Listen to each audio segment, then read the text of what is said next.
Diceritakan flashback Kawaki dan Kot. Dulu, Kot sangat membenci dan sering menyakiti Kawaki karena Kawaki sangat spesial dan terpilih menjadi wadah Ishiki Otsutsuki. Kot sangat iri dengan Kawaki. Jika Kawaki bukan wadah yang terpilih, Kot pasti sudah membunuh Kawaki. Kemudian Kawaki terbangun dari tidurnya. Kawaki bermimpi mengenai masa lalunya dengan Kot. Sumire menanyakan kepada Kawaki, "Kau tidak apa-apa, Kawaki?" Kawaki mengatakan, "Cuma mimpi, bukan apa-apa." Amado menanyakan kepada Kawaki, "Kau masih mimpi buruk saat Jigen menyiksamu?" Kawaki mengatakan, "Terkadang, tapi kali ini melibatkan Kot. Dia menyebalkan dan penuh dendam seperti biasanya, walaupun aku bukan wadah lagi."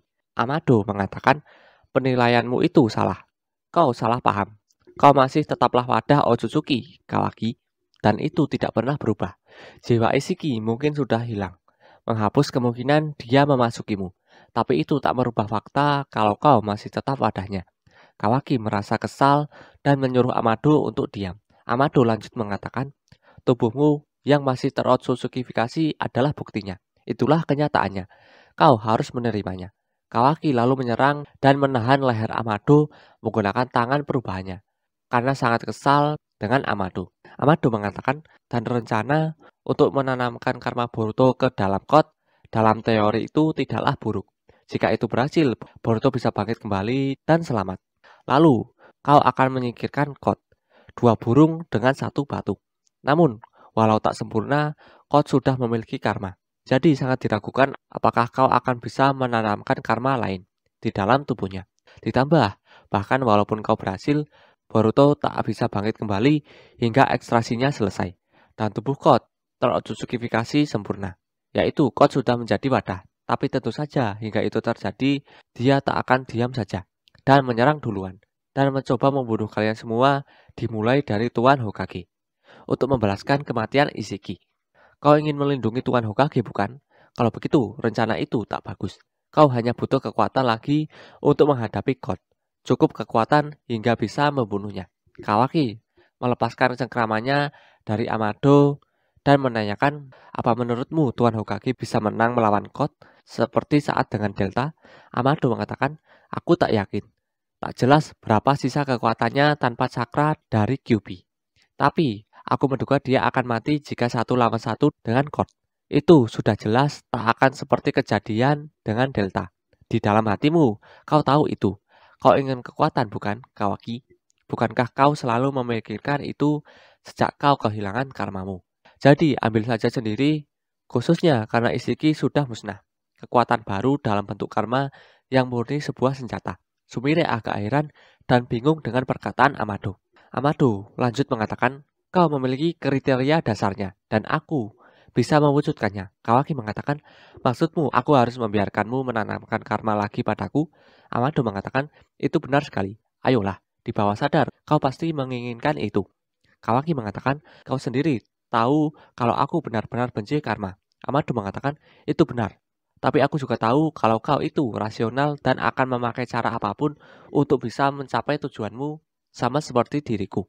Kawaki lalu mengambil bajunya dan akan pergi. Amado mengatakan, "Ingatlah, semua itu terserah padamu, Kawaki. Pilihan ada di tanganmu." Sementara itu, di tempat Kot dan Eida mengatakan Kawaki yang malang. Dia benar-benar peduli pada Sang Hokage. Sepertinya dia benci pada ketidakberdayaannya karena tak mampu melindungi Sang Hokage darimu. Ini terlalu menyakitkan untuk kulihat. Kot, apa kau mau mempertimbangkan untuk melepaskan Hokage? Kot mengatakan, "Maaf, tapi tidak. Otsutsuki Ishiki adalah dewaku yang masih aku yakini. Dan mau apapun alasannya, Hokage dan yang lainlah yang membunuh dewa itu. Itu sangat tak bisa dimaafkan. Mereka semua harus dihukum tanpa terkecuali." Eida mengatakan, "Tunggu, kau berjanji untuk tak membunuh Kawaki." Kot mengatakan, "Aku tahu. Aku membuat pengecualian khusus baginya, atas rasa hormatku padamu. Tapi itu sebabnya aku tak bisa melepaskan Hokage. Dia adalah target nomor satu. Aku akan membunuhnya dengan tanganku sendiri." Eida mengatakan, "Baiklah, pastikan Kawaki tak tahu kalau aku terlibat. Aku tak mau dia membenciku." Bak menanyakan kepada Eida, "Aku mau tanya, berapa lama kau mau di sini?" Eida mengatakan, "Berhentilah memikirkan hal sepele. Lihat, gelasku sudah kosong. Kau ini sungguh tak sopan."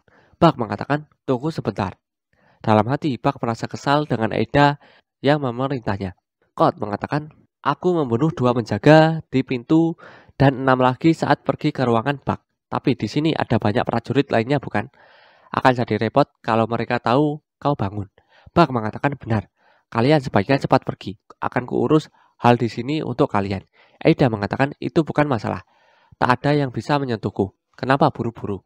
Kot mengatakan itu benar. Aku sangat tertarik padamu.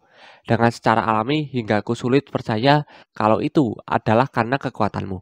Bak mengatakan, walaupun begitu kalian tak akan mencapai apapun hanya dengan berdiam di sini. Jika kau menginginkan Kawaki, kau harus bertindak. Dalam hati, Bak menginginkan Aida dan Kot untuk cepat pergi. Aida mengatakan santai saja. Itu memang sudah jelas. Tapi baik Hokage dan Kawaki dijaga ketat 24 jam. Ditambah lagi kelima desa sedang memburu Kot. Kot mengatakan benar. Jadi apa rencananya? Aida mengatakan kita mengulur waktu. Kesempatan, cepat atau lambat, pasti akan datang. Mata peramal Senriganku pasti akan melihatnya. Kot mengatakan, ya ampun, akan jauh lebih mudah kalau aku bisa melepaskan pembatas ini.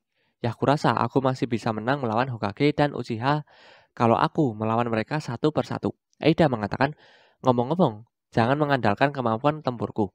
Aku hanya bisa memakai taijutsu sederhana. Kot mengatakan, serius?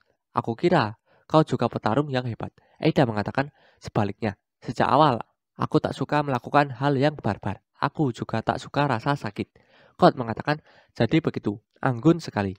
Aida mengatakan, itu sebabnya kau dan aku sangat cocok. Aku akan jadi mata dan telingamu. Dan sebaliknya, kau akan jadi kesatria pelindungku. Kot mengatakan, kesatriamu, tentu aku setuju. Tapi bagaimana kalau kau sendirian bersama dengan Kawaki dan dia mencoba membunuhmu? Aida mengatakan, yang benar saja. Pertanyaan yang menjijikan. Kot mengatakan, tapi itu tak mustahil. Kawaki dan Boruto adalah Otsutsuki. Kau tak bisa merayu mereka. Apa yang menarik bagimu? Itu juga bisa melawan dirimu, dan karena itu, begitu juga padaku. Aida mengatakan, kurasa begitu. Aku berharap untuk menghindari ini. Tapi ikutlah denganku, God. Akan kuperkenalkan kau pada kesatriaku yang lain. Sementara itu di Konoha, Kawaki sedang berjalan-jalan. Dia memikirkan perkataan Amado sebelumnya. Waktu itu Amado mengatakan, kau menginginkan kekuatan bukan? Bukankah kau selalu memikirkan itu? Sejak kau kehilangan karmamu. Jadi ambil saja sendiri kekuatan baru dalam bentuk karma yang murni sebuah senjata. Saat mengingat perkataan Amado, Kawaki secara tidak sadar berteriak dengan keras. Hal itu membuat para penduduk Konoha memperhatikan Kawaki. Kemudian Shikadai mengajak Kawaki untuk terus berjalan dan menghiraukan para penduduk Konoha yang memperhatikan Kawaki. Sambil berjalan, Shikadai mengatakan, siapa dan apa dirimu itu dirahasiakan. Jadi warga sipil tidak boleh tahu apapun. Tapi sejak Isiki diserang, banyak rumor yang bermunculan, baik yang benar ataupun tidak. Tapi kau tidak menghiraukannya. Konoha adalah rumahmu. Walau apapun yang dikatakan orang, maksudku Hokage sendiri juga bilang begitu. Kawaki mengatakan, maaf, kau jadi harus meladeniku. Shikadai mengatakan, berhentilah berwajah murung. Aku yakin mereka hanya takut. Tetaplah angkat dagumu. Kawaki mengatakan, terima kasih. Sementara itu di tempat Amado, Sumire menanyakan mengenai soal karma Kawaki dan apa maksud dari Amado tadi. Amado mengatakan kepada Sumire, itu persis seperti yang aku katakan, Kakei. Apa kau tak mendengarkan? Sumire mengatakan, yang tak kupahami itu adalah tujuanmu. Amado mengatakan, kau mau menjadi asistenku hanya untuk memata-mataiku? Kurasa pasti Shikamaru yang menyuruhmu. Sumire mengatakan, tolong jangan ganti pembicaraannya. Amado mengatakan, kau sendiri juga melakukannya. Tapi baiklah seperti yang kau tahu, karma Kawaki sudah dihapus, namun seperti yang kubilang tadi, data Otsutsuki yang diunduh ke dalam tubuhnya itu masih ada. Sikapnya tidak ada yang berubah. Begini, mari anggap wadah Kawaki itu adalah sebuah rumah. Karma itu adalah pintu masuk, jiwa Isiki adalah pemilik rumahnya. Tapi dengan pintunya menghilang, dia tak bisa lagi memasuki rumahnya. Sementara itu, usia Isiki habis dan jiwanya hilang. Apa sekarang kau lihat? Walaupun tak ada pintu, rumah itu sendiri masih ada. Dan di dalam rumah itu kekuatan Isiki masih terus tertidur. Aku tak membuat hal itu dari awal. Tapi membuka lagi pintunya, itu aku bisa. Cuma begitu. Sumire menanyakan, maksudmu, kau bisa membuat ulang karma Kawaki? Amado mengatakan itu cara sederhana untuk melihatnya. Sama seperti Kawaki, Ishiki menanamkan karma pada Code, tapi Code gagal menjadi wadah. Jadi itu hanya meminjamkannya kekuatan. Itu adalah senjata yang kuat, aset yang berharga bagi seorang petarung. Dan karena Ishiki sudah musnah, maka tak ada ruginya bagi Kawaki untuk memiliki karma lagi. Jadi dia harus mengejarnya, khususnya dengan ancaman yang mendekat. Sumire menanyakan, apa itu sungguh yang sebenarnya? Tak ada alasan lain bagimu untuk mengembalikan karma Kawaki? Amado terdiam. Sementara itu, di tempat Code, Eida dan Bug berada, Code sedang mendekati sebuah wadah yang menyimpan seorang cyborg. Code menanyakan cyborg lainnya yang disimpan Boro di sini, cyborg macam apa? Eida mengatakan satu-satunya selain Otsutsuki yang mampu membunuhku. Eida kemudian menyuruh Bug untuk membuka wadah itu. Bug agak ragu untuk membukanya. Bug berharap untuk apapun kecuali dia. Bug pun membuka wadah itu, dan setelah terbuka wadah itu kosong. Saat Code sedang memastikannya, seorang anak kecil menaiki Code. Dia adalah adik dari Eida. Dia menanyakan kepada Code, siapa kau? Kau pacar baru kakak? Code lalu merubah tangannya menjadi cakar dan niat menyerangnya. Eida mengatakan, jangan Code. Kalau jadi kau, aku tak akan menyerangnya. Code pun mengembalikan tangannya seperti semula. Adik Eida ini bernama Daimon. Daimon mengatakan kepada Eida, hei kak, dia bisa jadi kuda yang bagus. Eida mengatakan, turun Daimon, jangan naiki ke punggung orang asing, ingat. Daimon mengatakan kepada Code, kau sebaiknya serius dengan perasaanmu padanya. Akan kubantai kau kalau kau membuat kakak menangis. Eida mengatakan kepada Daimon, dia cuma teman, ayolah, jelas-jelas dia bukan tipeku. Daimon mengatakan, apa? Benarkah? Code mengatakan, mustahil. Kemudian para penjaga datang. Mereka mengatakan, hei Bug, apa yang kau lakukan di sini? Jadi mereka yang membunuh para penjaga. Itu adalah cyborg Tuan Boro. Bug menyuruh para penjaga untuk pergi, karena jika tidak mereka akan dibunuh. Para penjaga itu malah kebingungan. Code mengatakan, ya ampun, kita ketahuan. Ya, mau bagaimana lagi? Eida mengatakan, kau tak perlu turun tangan, Code. Ini sempurna. Perhatikan baik-baik. Salah satu penjaga mengatakan, si payah dengan jubah hitam itu penyusupnya. Bagaimana dengan cyborgnya?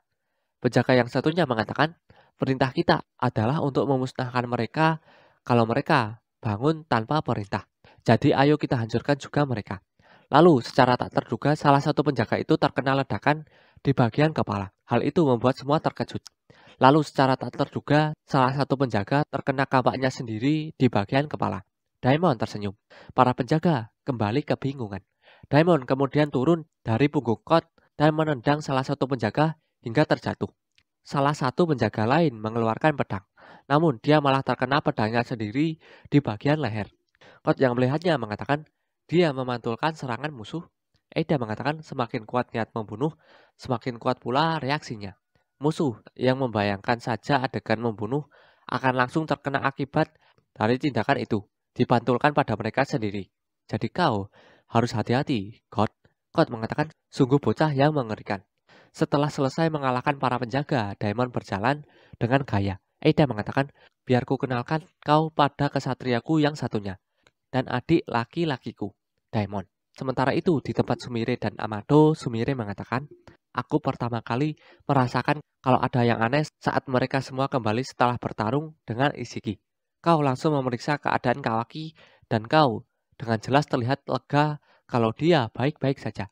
Namun kau terlihat lebih termotivasi karena hal lain, selain hanya karena keselamatannya.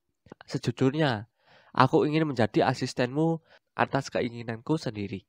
Aku sangat khawatir dengan Kawaki dan Boruto. Amado mengatakan kepada Sumire, kau sangat pintar atau sangat bodoh? Yang mana sebenarnya? Sumire hanya diam. Amado lanjut mengatakan, jika kau tetap diam saja, kau mungkin akan mendapat info lebih banyak. Apa kau tak paham soal strategi? Sumire menanyakan kepada Amado, jadi apa kau rencanakan sesuatu? Amado mengatakan, ternyata kau hanya bodoh. Di sisi lain, Kawaki sedang duduk di atas patung Hokage ke-7. Shikamaru berbicara mengenai Code. Shikamaru mengatakan, itu bekas cakar semacam penanda lokasi tertentu. Nampaknya itu kemampuan khusus Code. Menurut Amado, dia bisa berpindah secara instan dari tanda ke tanda. Anggap itu sama dengan Raijin Hokage ke-4. Tidak. Bukan ninjutsu ruang dan waktu, tapi selama dia meninggalkan bekas cakar, dia akan selalu bisa kembali ke tempat itu berada. Itu juga cara dia menuju lokasi Jubi. Sai mengatakan, sejauh ini tak ada yang ditemukan di dalam desa, tapi ada 4 lokasi di dekat tembok luar. Masih belum jelas berapa lama itu ada di sana. Dia bisa muncul kapan saja. Kita punya tim yang mengawasi tiap lokasi, ditambah tim lain yang mencari bekas cakaran baru. Shikamaru mengatakan, atau keempat tanda itu hanyalah tipuan, umpan untuk membuat kita panik dan menyebar pasukan kita terlalu jauh. Ibiki mengatakan, desa lain juga melaporkan beberapa bekas cakaran, tapi tak ada kemunculan dari Code itu sendiri. Shikamaru mengatakan, sial, aku tak percaya akan sesulit ini. Dengan kelima desa hanya untuk 1 orang saja. Sai mengatakan, kita menangkap dan menginterogasi beberapa anggota Kara, tapi masih belum ada hasil. Mereka semua hanya pasukan infanteri. Mereka tak tahu hal penting apapun. Shikamaru mengatakan, sepertinya bekas cakaran itu satu-satunya petunjuk kita. Sai mengatakan dan melanjutkan pengawasan pada Naruto, Boruto, Sasuke, Amado, dan Kawaki. Semua potensi targetnya. Dia punya urusan yang belum selesai dengan mereka. Dia pasti akan memanfaatkan kesempatan pertama untuk muncul. Shikamaru mengatakan, ya ampun, aku harap Code akan tetap diam bersama Jubi. Sementara itu Kawaki sedang duduk di patung Hokage ke-7. Dia sedang duduk santai sambil melihat Shikamaru, Sai, dan Ibiki di atap bangunan Hokage. Kawaki lalu melihat para shinobi yang sedang mengawasinya. Beralih ke tempat Sumire dan Amado berada, Sumire menanyakan kepada Amado, tolong jelaskan padaku apa rencana pada Kawaki setelah kau memulihkan karmanya. Amado menjawab, aku mencoba untuk merahasiakannya, tapi itu urusan pribadi. Aku hanya mendiskusikannya dengan Kawaki. Namun jujur saja aku lebih memilih untuk tak membahasnya denganmu. Tapi aku jamin kekuatan itu tak perlu kau cemaskan. Aku sama sekali tak punya niat buruk pada Konoha. Aku bersumpah. Sumire lalu melihat tabung besar yang ada di samping Amado. Sumire menanyakan kepada Amado, pekerjaan apa yang sedang kau lakukan sekarang? Dan apa yang ada di dalam tabung ini? Amado mengatakan, bisa tolong kau keluar, Sumire? Aku sedang sibuk. Sumire mengatakan kepada Amado, tak bisakah kau beritahu aku? Amado mengatakan, sudah kukatakan padamu, aku tak punya niat buruk pada Konoha. Faktanya malah sebaliknya. Aku sudah menjelaskan ini pada Katasuke. Lagi pula berbagi teknologi dengan desamu adalah syarat untuk meminjam peralatanku. Yang ini akan menjadi sekutu yang kuat bagi Konoha. Amado mengatakan itu sambil melihat tabung yang ditanyakan Sumire. Sumire terkejut setelah mendengar perkataan Amado dan mengatakan, sekutu yang kuat. Beralih ke tempat keagamaan Boro. Di sini Code sedang menggendong Daimon. Code menanyakan kepada Daimon, jadi berapa lama kau akan menaikiku? Daimon mengatakan kepada Code, apa? Kau sudah capek? Payah, tak punya stamina. Code mengatakan, bukan itu maksudku. Hei Eida, bisa kau tolong aku? Dia tak bisa ku kendalikan. Eida mengatakan, oh, kau jadi teman barunya Code. Aku lega kalian bisa akrab. Code mengatakan kepada Eida, ini akrab katamu? Jujur saja, aku sendiri ragu. Kemudian secara diam-diam Bug berjalan, bermaksud kabur dan pergi meninggalkan Code dan lainnya. Namun Daimon yang menyadari tindakan Bug langsung melompat ke arah Bug dan menghajarnya. Daimon mengatakan, kau mau menyelinap kemana Bug? Kau dingin sekali, kita sudah lama tak berjumpa. Bug dalam hati mengatakan, sial, ini sebabnya aku benci bocah ini. Kemudian Code menggunakan jutsunya.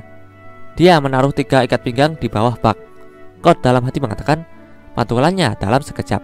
Dan melihat dari reaksi barusan apakah kemampuannya itu langsung aktif, walau dia tak berniat menggunakannya. Daimon menanyakan kepada Code, hei Code, apa-apaan? Code menjawab, itu adalah kekuatanku. Aku bisa bergerak bebas di antara bekas cakaranku. Aku pikir akan lebih cepat menunjukkannya daripada menjelaskannya padamu.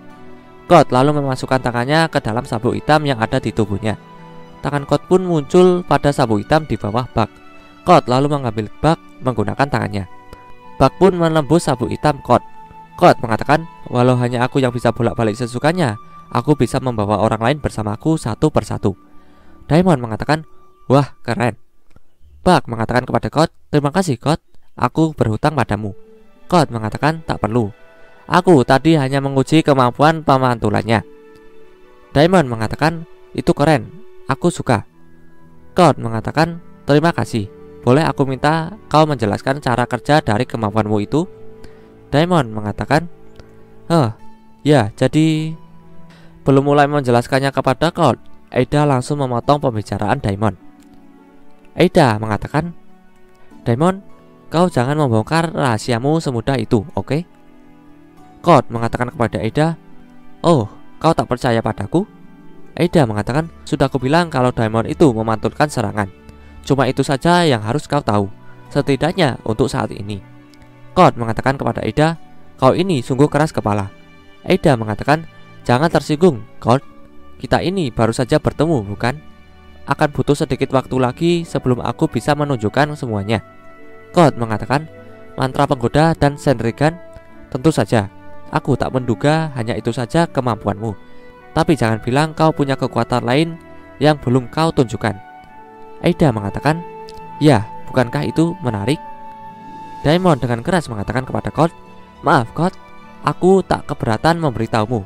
Tapi karena kakak melarangku, aku tak bisa. Mungkin lain kali. Sementara itu di Konoha, Kawaki sedang beli di supermarket. Dia dilihati orang-orang di sana dengan tatapan aneh. Kawaki mengingat perkataan Shikadai. Waktu itu Shikadai mengatakan, jadi warga sipil harusnya tak tahu apapun. Tapi ada banyak rumor yang menyebar, baik benar maupun salah. Kawaki lalu mengingat perkataan Jigen. Waktu itu Jigen mengatakan, sadarlah, tak bisakah kau lihat, kau hanya dimanfaatkan. Di sini tak ada tempat bagimu. Sementara itu di rumah Naruto, Boruto menelan obat pemberian Naruto dari Amado. Setelah menelan obat atau pil pemberian Naruto dari Amado, Boruto lalu berjalan menuruni tangga.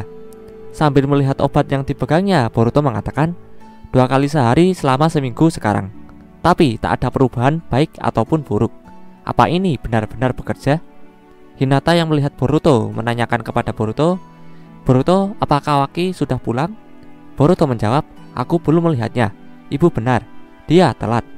Hinata mengatakan, apa terjadi sesuatu? Dia tak pernah melewatkan makan malam.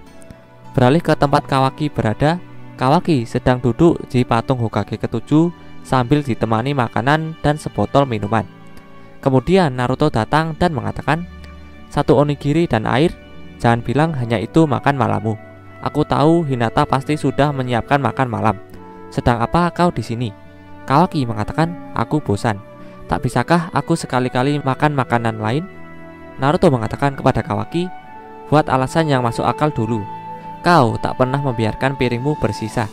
Kawaki mengatakan, Hokage ke-7, aku benar-benar menyukai tempat ini. Memang itu tak seperti diriku, tapi aku suka pemandangan dari sini. Memandangi dari atas desa yang kau lindungi ini. Tapi di sana tak ada tempat untukku. Dimanapun di desa ini, itu bukan salah siapapun. Aku orang asing bermasalah yang datang ke dalam tempat damai tanpa masalah ini. Jujur saja, aku memang dulu sombong. Sekarang aku bisa menertawakannya. Jigen benar, maksudku Izeki. Yang manapun juga. Kemudian Naruto langsung menggendong Kawaki. Kawaki mengatakan, hei, apa-apaan ini? Turunkan aku. Naruto mengatakan, Jigen, Izeki, siapa peduli? Aku jelas tidak. Kita pulang sekarang, putraku yang payah. Naruto dan Kawaki pun pulang ke rumah. Saat Kawaki membuka pintu, di meja makan sudah tersedia banyak makanan beserta sambutan hangat dari Boruto, Hinata, dan Himawari. Himawari mengatakan, oh Kawaki, selamat datang. Boruto mengatakan kepada Kawaki, kau telat, sedang apa kau ini? Hinata mengatakan, selamat datang. Kawaki mengatakan, apa-apaan semua ini? Naruto mengatakan kepada Kawaki, ya, kau sudah tinggal cukup lama dengan kami sekarang, tapi selama ini selalu kacau. Jadi kami tak pernah punya kesempatan untuk membuat pesta kedatanganmu. Kawaki lalu melihat vas bunga yang pernah diperbaikinya. Vas bunga itu diletakkan di tengah meja makan. Kawaki melihat vas bunga itu sambil terdiam. Boruto mengatakan kepada Kawaki, cepatlah duduk, kau membuat kami menunggu lama, aku kelaparan. Kemudian Kawaki dan keluarga Naruto menikmati santap makan malamnya. Sambil makan, Kawaki mengatakan kepada Himawari, dengar, memang butuh waktu untuk memperbaikinya, tapi itu jelek sekali dengan retakannya. Pakai yang aku belikan untukmu, tak usah menghiburku. Himawari mengatakan kepada Kawaki, tapi aku memilih untuk memakainya. Vas ini sudah jadi lebih berharga bagiku sekarang. Tak apa. Kawaki mengatakan, kalian berdua ini aneh.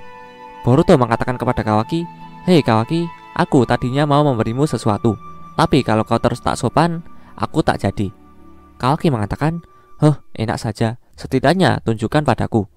Boruto mengatakan, kau ini sungguh harus lebih mengatur sifatmu itu, payah. Ini. Boruto memberikan Kawaki ikat kepala lambang shinobi Konoha. Boruto meletakkannya di atas meja. Setelah melihat ikat kepala itu, Kawaki mengatakan, ini kan sangat spesial bagimu. Ditambah lagi, aku bukan shinobi resmi atau semacamnya. Boruto mengatakan, sekarang setelah kau mulai latihan shinobi, kau ninja dalam pelatihan. Tak peduli mau resmi atau tidak. Lagi pula, walaupun tak resmi bagiku, Sarada dan Mitsuki sudah menganggapmu sebagai rekan tim kami sendiri. Jadi anggap saja ini sebagai formalitas. Kawaki mengatakan, aku tak bisa terima ini. Jika begitu, kau tak akan punya. Boruto mengatakan, aku punya milik paman Sasuke. Ya, oke. Dia pinjamkan padaku. Aku tahu, ini akan jadi pinjaman juga.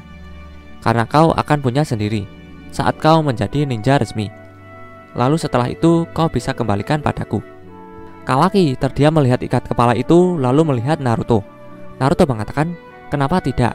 Itu ide yang brilian bagimu, Boruto. Boruto mengatakan, apa maksud ayah dariku? Naruto dan Hinata pun tertawa. Hinata mengatakan kepada Kawaki, ayo Kawaki, pakailah. Kawaki lalu memakai ikat kepalanya. Boruto, Naruto, Hinata, dan Himawari melihatnya. Boruto mengatakan, harus ku bilang itu tak cocok untukmu. Maaf. Kawaki mengatakan kepada Boruto, hentikan. Aku tak mau belas kasihmu. Hinata mengatakan, tapi menurutku itu bagus. Himawari mengatakan, aku juga. Boruto mengatakan, ayolah, lebih baik jujur saja. Itu kelihatan lucu sekali. Kawaki merasa marah dengan Boruto. Naruto mengatakan, jadi oke, memang kelihatan agak janggal, tapi mungkin itu karena masih tak biasa. Dalam waktu dekat pasti akan cocok. Kawaki mengatakan, aku tak yakin. Aku merasa dikerjai. Himawari mengatakan kepada Kawaki, aku tahu beberapa yang menempatkannya di leher. Mungkin coba gaya itu. Boruto mengatakan kepada Kawaki, aku yakin kau akan terbiasa. Seiring berkembangnya kau jadi shinobi. Kawaki terdiam sambil memegang ikat kepalanya yang dia taruh di leher. Waktu pun berlalu dan beralih ke kamar tidur. Di sini Kawaki duduk dan memegang ikat kepalanya. Kawaki melihat ikat kepala itu sambil terdiam. Naruto yang sedang tiduran di kasur mengatakan kepada Kawaki, Kawaki, tempatmu itu di sini. Setidaknya itu yang dirasakan keluargaku. Kau bisa tinggal bersama kami selama yang kau mau. Tapi jika kau tetap tak bisa merasakan hal yang sama, berarti aku sudah gagal menjalankan tugasku sebagai Hokage. Maaf, pencarian Code itu berat. Tapi jangan cemas, kita akan menemukan dia. Kau bisa serahkan pada kami. Karena ini adalah Konoha. Ini adalah tempat di mana siapapun, bahkan orang sepertimu, bisa hidup dengan tenang. Jika tidak, maka tak ada gunanya aku menjadi Hokage. Sementara itu, Boruto juga sedang tiduran di kasur. Boruto melihat obat penghambat Otsutsukifikasi, lalu melihat karmanya. Sementara Kawaki melihat ikat kepalanya dan dalam hati mengatakan, Konoha, apakah di sini tempatku layak berada? Kawaki lalu mengingat perkataan Amado. Waktu itu Amado mengatakan, jadi ambil saja sendiri. Kekuatan baru dalam wujud karma yang sepenuhnya untuk senjata. Kawaki dalam hati mengatakan, masih ada satu hal yang bisa kulakukan untuk melindungi Konoha. Sementara itu, Naruto sudah tertidur di kasurnya.